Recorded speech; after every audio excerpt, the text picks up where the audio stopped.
నేను అది అయోధ్యలో వచ్చే వాళ్ళందరికీ నిత్యం అన్నదానం పెడుతున్నా, అన్నప్రసాదం ఇస్తున్నా. ఎవరు వచ్చినా కానీ ముందుగా నాకు ఇన్ఫామ్ చేస్తే వాళ్ళకి రెడీ చేసి పెడతా. ప్రస్తుతం 1000 మంది పైన వస్తున్నారు. మన తెలుగు వాళ్ళకి భోజనం దొరకదు అక్కడ, అందుకని అందరికీ ఉచితంగా పెడుతున్నా. ఇంతకుముందు రాముల వారికి 5 వెండి ఇటుకలు ఇచ్చాను శంకుస్థాపనకి. మోడీ గారు శంకుస్థాపన చేశారు కదా, నా అదృష్టం బాగుండి ఆ ఇటుకలతోనే శంకుస్థాపన చేశారు. దాని మీద ఇప్పుడు గుడి తయారైంది. తర్వాత రాముల వారికి బంగారు పాదుకలు చేయించా, వెండి పాదుకలు, బంగారు పాదుకలు. వెండి పాదుకలు తీసుకొని దేశం అంతా అన్ని దేవాలయాల్లో పూజలు చేయించా. బంగారు పాదుకలు తీసుకొని రాముల వారి అది రామేశ్వరం నుంచి అయోధ్య వరకు నడిచి వెళ్ళాను. అది కూడా రాముల వారు నడిచిన దారిలో వెళ్ళా, డైరెక్ట్ వెళ్ళిపోకుండా వెళ్ళి ఇప్పుడు అక్కడే స్థిరనివాసం ఉంటున్నాను.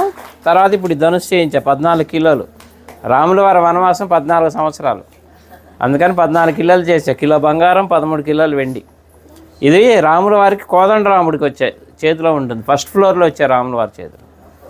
ఇప్పుడు నా మిస్సెస్ అక్కడే ఉంది అయోధ్యలోనే, నిత్యం అన్నప్రసాదం ఆమె చూసుకుంటుంది అక్కడ. వచ్చి చెన్నై అండి, జిఆర్టీ వాళ్ళు చేశారు. అలాగే నేను ఒక పెద్ద గుడి కడుతున్నా అయోధ్యలో. అంటే రాముల వారి గుడి ఉందిగా ఇంకెందుకు అనుకుంటారేమో. నేను పెట్టేది వంశవృక్షం. బ్రహ్మ దగ్గర నుంచి లవకుశుల తర్వాత కూడా 20 మంది ఉన్నారు, ఇంకా మొత్తం 64 మంది.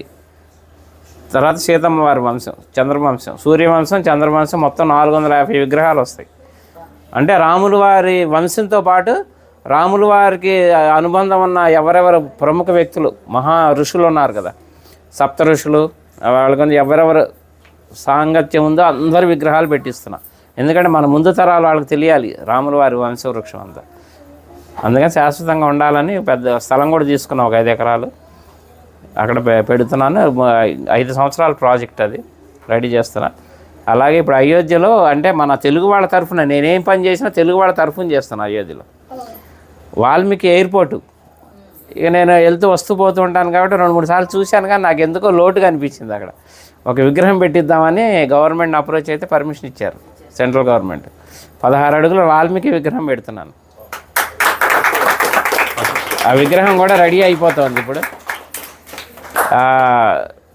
అది కూడా ఎవరన్నా సహకరించినా కానీ తీసుకుంటున్నా.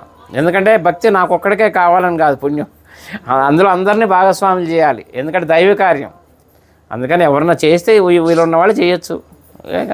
అనుగ్రహం మొదలుపెట్టాను, వర్క్ జరుగుతుంది ఫాస్ట్గానే.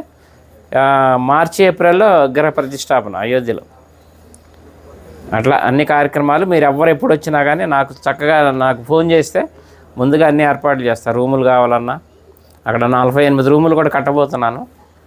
వచ్చేవాళ్ళు ఇప్పుడు ఉన్నాయి ప్రస్తుతానికి 4-5 ఆశ్రమాలు